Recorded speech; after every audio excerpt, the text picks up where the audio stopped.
নবীজি হাদিসে ইরশাদ করেছেন 3 রকমের মানুষের দোয়া আল্লাহ টেলিগ্রামের আগে কবুল করেন। দাওয়াতুল মাজলুমে আরেক হাদিস, লাইসা বাইনাহু ওয়া বাইনাল্লাহি হিজাব। দুঃখী ব্যক্তি আর আল্লাহর মাঝে কোনো পর্দা নাই। দুঃখী ব্যক্তি কাঁদতে কাঁদতে যা বলে আল্লাহ সঙ্গে সঙ্গে কবুল করেন। দুঃখী ব্যক্তি তার বাবার মরাল্লার সামনে রেখে যখন কেন্দে কেন্দে বলবে রব্বির হামহুমা, নবী বলেন সঙ্গে সঙ্গে আল্লাহর আরশ থরথর করে কেঁপে উঠবে। যেই পর্যন্ত আল্লাহ ওই ছেলের বাবাকে ক্ষমা না করবে আরশের কাঁপুনি থামবে না। উদাহরণটা এইভাবে নেন, আপনার এলাকার এক সবের আলী, বুঝার জন্য বলছি, সবের আলী তার বাবা রাতে ডায়রিয়া স্ট্রোক করে মারা গেছে। পরের দিন সবের আলীর বাবার লাশ জানাজার জন্য মাঠে আসছে। মুসল্লিরা জানাজার জন্য সব কাতারবন্দি হয়ে গেছে। এখন গ্রামের মাতবর সাহেব তিনি বলেন, সবের আলী তোর বাবার জানাজা কে পড়বে তুই হুকুম দে। বালেক ছেলে সবের আলী, তার হুকুম লাগবে কিনা বলেন? সবের আলীর হুকুম ছাড়া সে বৈধ ওয়ারিস, অন্য কোনো হুজুর জানাজা পড়াতে পারবে না, এটাই শরীয়ত। নিজে চুলকানি নিজে চুলকা, একটু আগে যেটা বললাম আর কি, এক চুলকানিতে কাজ হয়ে যাবে। এখন সবের আলীকে তো আপনি এটা পড়াইছেন সেটা পড়াইছেন, সব পড়াইছেন, কোরআনের কথা মনেও করেন নাই, জানাজাও শিখান নাই, ঠিক মতো কোনো কিছু করেন নাই। সবের আলী যে পারে না, কেন্দ্রে উঠে বলে যে পদ্মাস বাজার মসজিদের ইমাম সাহেব আপনি আমার বাবার জানাজাটা পড়াইয়া দেন। কানতে কানতে বলে আজকে সে মজলুম, আজকে সে দুঃখী, জনম দুঃখী। ইমাম সাহেব জানাজা শুরু করেছে। 4 তাকবীরের 2 তাকবীর বলা হয়েছে। বুঝার জন্য বলছি, মনে করেন যেই রাতে সবের আলীর বাবা স্ট্রোক করে মারা গেছে সেই রাতে ইমাম সাহেবের মুরগি একটা শিয়ালে নিছে। বুঝার জন্য বলছি, ইমাম সাহেবের মুরগির কথা মনে পড়ছে। ইমাম সাহেবকে, আরে কি জাতের মুরগি আমার, এতগুলা ডিম দিত, এতগুলা বাচ্চা ফুটতো, কিটকিট করে আমার আঙ্গিনা ভরে যেত, আমার কলিজাটা এত বড় হয়ে যেত। দুষ্ট শিয়াল কোথা থেকে আসলি, মুরগি তো নিলি না, আমার কলিজাটা খসাই নিলি। আল্লাহু আকবার। ইমাম সাহেবের কি মুরগির জন্য আফসোস বেশি না সবের আলীর বাবার জন্য? বলা লাগবে, বলা লাগবে। সবের আলীর বাবা বেহেশতে জাকাত যোগে যাক, ইমাম সাহেবের হালুয়া রুটি কিন্তু ঠিক আছে, ঠিক কিনা বলেন? যার জন্যে সবচেয়ে বড় ইনভেস্টমেন্ট, রিপিট, এই দুনিয়াতে একটা ছেলেকে হাফেজ বানায় চলে যান, আলেম বানায় চলে যান। কাল হাসরের দিন নবীর সাথে যখন লাইন দেবে, আপনারা গার্জিয়ানরা এক লাইনে এক করতে জান্নাতে চলে যাবেন। আল কোরআন হুজ্জাতুন লাকা আও আলাইকা, নবী শাফায়াত করবেন, এটা তো আমরা জানি। শাফায়াত করতে করতে এক পর্যায়ে নবী হাঁপিয়ে যাবেন। আর কত, যা চাই তা দেয়, যা বলি আল্লাহ তা করে। এইবার নবী বলবেন, ইন্নী ইস্তাহিয়াতু আলা নাফসি, আর চাইতে আমার শরম লাগে। নবী কোরআনকে বলবেন, কোরআন তুই একটু শাফায়াত কর। এইবার কোরআনের সাথে যারা সম্পৃক্ত, কোরআন পড়েছে, পড়িয়েছে, কোরআনের পক্ষে কাজ করেছে, হ্যাঁ, তাদেরকে নবী বলেন তোরা একটু শাফায়াত কর। আনামাল্লাহু আলাইহিম মিনান নাবিয়িনা ওয়াস সিদ্দিকিনা ওয়াস শুহাদায়ে ওয়াস সালিহিন। 4 পর্যায়ের লোক কোরআনপন্থী, তারা হাসরের মাঠে শাফায়াত করবে। প্রিয় ভাইয়েরা, তাইলে প্রতিষ্ঠান অনেক আছে, গুণগত মানের প্রতিষ্ঠানের এখনো অভাব আছে। এমন প্রতিষ্ঠানে বাচ্চা দেবেন, দেওয়ার পরে যেন আপনার আর কোনো চিন্তা না থাকে, নাকি?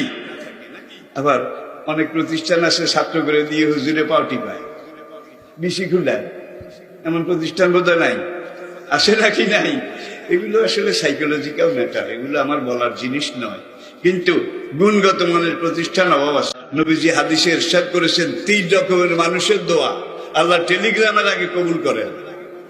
দাওয়াতুল মাজলুমে আরেক হাদিস, লাইসা বাইনাহু ওয়া বাইনাল্লাহি হিজাব। দুঃখী ব্যক্তি আর আল্লাহর মাঝে কোনো পর্দা নাই। দুঃখী ব্যক্তি কাঁদতে কাঁদতে যা বলে আল্লাহ সঙ্গে সঙ্গে কবুল করেন। দুঃখী ব্যক্তি তার বাবার মরাল্লার সামনে রেখে যখন কেন্দে কেন্দে বলবে রব্বির হামহুমা, নবী বলেন সঙ্গে সঙ্গে আল্লাহর আরশ থরথর করে কেঁপে উঠবে। যেই পর্যন্ত আল্লাহ ওই ছেলের বাবাকে ক্ষমা না করবে আরশের কাঁপুনি থামবে না। উদাহরণটা এইভাবে নেন, আপনার এলাকার এক সবের আলী, বুঝার জন্য বলছি, সবের আলী তার বাবা রাতে ডায়রিয়া স্ট্রোক করে মারা গেছে। পরের দিন সবের আলীর বাবার লাশ জানাজার জন্য মাঠে আসছে। মুসল্লিরা জানাজার জন্য সব কাতারবন্দি হয়ে গেছে। এখন গ্রামের মাতবর সাহেব তিনি বলেন, সবের আলী তোর বাবার জানাজা কে পড়বে তুই হুকুম দে। বালেক ছেলে সবের আলী, তার হুকুম লাগবে কিনা বলেন? সবের আলীর হুকুম ছাড়া সে বৈধ ওয়ারিশ, অন্য কোনো হুজুর জানাজা পড়াতে পারবে না, এটাই শরীয়ত। নিজের চুলকানি নিজে চুলকা, একটু আগে যেটা বললাম আর কি, এক চুলকানিতে কাজ হয়ে যাবে। এখন সবের আলীকে তো আপনি এটা পড়াইছেন সেটা পড়াইছেন সব পড়াইছেন, কোরআনের কথা মনেও করেন নাই, জানাজাও শিখান নাই, ঠিক মতো কোনো কিছু করেন নাই। সবের আলী যে পারে না, কেন্দ্রে উঠে বলে যে পদ্মাস বাজার মসজিদের ইমাম সাহেব আপনি আমার বাবার জানাজাটা পড়াইয়া দেন। কানতে কানতে বলে, আজকে সে মজলুম, আজকে সে দুঃখী, জনম দুঃখী। ইমাম সাহেব জানাজা শুরু করেছে, 4 তকবীরের 2 তকবীর বলা হয়েছে। বুঝার জন্য বলছি, মনে করেন যেই রাতে সবের আলীর বাবা স্ট্রোক করে মারা গেছে, সেই রাতে ইমাম সাহেবের মুরগি একটা শিয়ালে নিছে। বুঝার জন্য বলছি, ইমাম সাহেবের মুরগির কথা মনে পড়ছে। ইমাম সাহেবকে, আরে কি জাতের মুরগি আমার, এতগুলা ডিম দিত, এতগুলা বাচ্চা ফুটতো, কিটকিট করে আমার আঙ্গিনা ভরে যেত, আমার কলিজাটা এত বড় হয়ে যেত। দুষ্ট শিয়াল, কোথা থেকে আসলি, মুরগি তো নিলি না, আমার কলিজাটা খসাই নিলি। আল্লাহু আকবার। ইমাম সাহেবের কি মুরগির জন্য আফসোস বেশি না সবের আলীর বাবার জন্য? বলা লাগবে, বলা লাগবে। সবের আলীর বাবা বেহেশতে জাকাত যোগে যাক, ইমাম সাহেবের হালুয়া রুটি কিন্তু ঠিক আছে, ঠিক কিনা বলেন? যার জন্যে সবচেয়ে বড় ইনভেস্টমেন্ট, রিপিট, এই দুনিয়াতে একটা ছেলেকে হাফেজ বানায় চলে যান, আলেম বানায় চলে যান, কাল হাসরের দিন নবীর সাথে যখন লাইন দেবে, আপনারা গার্জিয়ানরা এক লাইনে এক করতে জান্নাতে চলে যাবেন। আল কোরআন হুজ্জাতুন লাকা আও আলাইকা, নবী শাফায়াত করবেন, এটা তো আমরা জানি। শাফায়াত করতে করতে এক পর্যায়ে নবী হাঁপিয়ে যাবেন। আর কত, যা চাই তা দেয়, যা বলি আল্লাহ তা করে। এইবার নবী বলবেন, ইন্নী ইস্তাহিয়াতু আলা নাফসি, আর চাইতে আমার শরম লাগে। নবী কোরআনকে বলবেন, কোরআন তুই একটু শাফায়াত কর। এইবার কোরআনের সাথে যারা সম্পৃক্ত, কোরআন পড়েছে, পড়িয়েছে, কোরআনের পক্ষে কাজ করেছে, হ্যাঁ, তাদেরকে নবী বলেন, তোরা একটু শাফায়াত কর। আনামাল্লাহু আলাইহিম মিনান নাবিয়িনা ওয়াস সিদ্দিকিনা ওয়াস শুহাদায়ে ওয়াস সালিহিন। 4 পর্যায়ের লোক কোরআনপন্থী, তারা হাসরের মাঠে শাফায়াত করবে। প্রিয় ভাইয়েরা, তাইলে প্রতিষ্ঠান অনেক আছে, গুণগত মানের প্রতিষ্ঠানের এখনো অভাব আছে। এমন প্রতিষ্ঠানে বাচ্চা দেবেন, দেওয়ার পরে যেন আপনার আর কোনো চিন্তা না থাকে, নাকি? আবার অনেক প্রতিষ্ঠান আছে ছাত্র করে দিয়ে হুজুরে পাউটি পায়, বেশি খুলায়, এমন প্রতিষ্ঠান বোধহয় নাই, আসে নাকি নাই? এগুলো আসলে সাইকোলজিক্যাল ম্যাটার, এগুলো আমার বলার জিনিস নয়, কিন্তু গুণগত মানের প্রতিষ্ঠান অভাব আছে। নবীজি হাদিসে ইরশাদ করেছেন, 3 রকমের মানুষের দোয়া আল্লাহ টেলিগ্রামের আগে কবুল করেন। দাওয়াতুল মাজলুম, আরেক হাদিস, লাইসা বাইনাহু ওয়া বাইনাল্লাহি হিজাব, দুঃখী ব্যক্তি আর আল্লাহর মাঝে কোনো পর্দা নাই। দুঃখী ব্যক্তি কানতে কানতে যা বলে আল্লাহ সঙ্গে সঙ্গে কবুল করেন।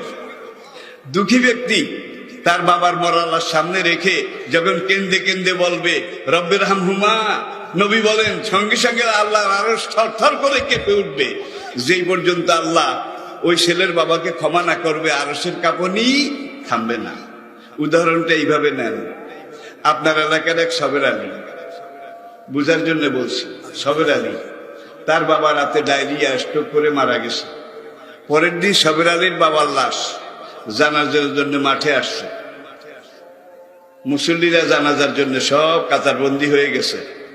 এখন গ্রামের মাতবর সাহেব তিনি বলেন, সবের আলী তোর বাবার জানাজা কে পড়বে তুই হুকুম দে। বালেক ছেলে সবের আলী, তার হুকুম লাগবে কিনা বলেন? সবের আলীর হুকুম ছাড়া সে বৈধ ওয়ারিশ, অন্য কোনো হুজুর জানাজা পড়াতে পারবে না, এটাই শরীয়ত। নিজের চুলকানি নিজে চুলকা, একটু আগে যেটা বললাম আর কি, এক চুলকানিতে কাজ হয়ে যাবে। এখন সবের আলীকে তো আপনি এটা পড়াইছেন সেটা পড়াইছেন সব পড়াইছেন, কোরআনের কথা মনেও করেন নাই, জানাজাও শিখান নাই, ঠিক মতো কোনো কিছু করেন নাই। সবের আলী যে পারে না, কেন্দ্রে উঠে বলে যে পদ্মাস বাজার মসজিদের ইমাম সাহেব আপনি আমার বাবার জানাজাটা পড়াইয়া দেন। কানতে কানতে বলে, আজকে সে মজলুম, আজকে সে দুঃখী, জনম দুঃখী। ইমাম সাহেব জানাজা শুরু করেছে, 4 তাকবীরের 2 তাকবীর বলা হয়েছে। বুঝার জন্য বলছি, মনে করেন যেই রাতে সাবের আলীর বাবা স্ট্রোক করে মারা গেছে, সেই রাতে ইমাম সাহেবের মুরগি একটা শিয়ালে নিছে। বুঝার জন্য বলছি, ইমাম সাহেবের মুরগির কথা মনে পড়ছে। ইমাম সাহেবকে, আহারে কি জাতের মুরগি আমার, এতগুলা ডিম দিত, এতগুলা বাচ্চা ফুটতো, কিটকিট করে আমার আঙ্গিনা ভরে যেত, আমার কলিজাটা এত বড় হয়ে যেত। দুষ্ট শিয়াল, কোথা থেকে আসলি, মুরগি তো নিলি না, আমার কলিজাটা খসাই নিলি। আল্লাহু আকবার। ইমাম সাহেবের কি মুরগির জন্য আফসোস বেশি না সাবের আলীর বাবার জন্য? বলা লাগবে, বলা লাগবে। সাবের আলীর বাবা বেহেশতে যাকাত যোগে যাক, ইমাম সাহেবের হালুয়া রুটি কিন্তু ঠিক আছে, ঠিক কিনা বলেন? যার জন্যে সবচেয়ে বড় ইনভেস্টমেন্ট, রিপিট, এই দুনিয়াতে একটা ছেলেকে হাফেজ বানায় চলে যান, আলেম বানায় চলে যান। কাল হাসরের দিন নবীর সাথে এরা যখন লাইন দেবে, আপনারা গার্জিয়ানরা এক লাইনে এক করতে জান্নাতে চলে যাবেন। আল কোরআন হুজ্জাতুন লাকা আও আলাইকা, নবী শাফায়াত করবেন, এটা তো আমরা জানি। শাফায়াত করতে করতে এক পর্যায়ে নবী হাঁপিয়ে যাবেন। আর কত, যা চাই তা দেয়, যা বলি আল্লাহ তা করে। এইবার নবী বলবেন, ইন্নী ইস্তাহিয়াতু আলা নাফসি, আর চাইতে আমার শরম লাগে। নবী কোরআনকে বলবেন, কোরআন তুই একটু শাফায়াত কর।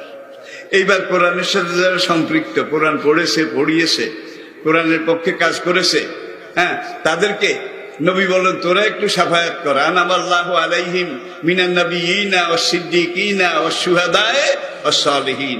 4 পর্যায়ের লোক কোরআনপন্থী, তারা হাসরের মাঠে শাফায়াত করবে। প্রিয় ভাইরা, তাইলে প্রতিষ্ঠান অনেক আছে, গুণগত মানের প্রতিষ্ঠানের এখনো অভাব আছে।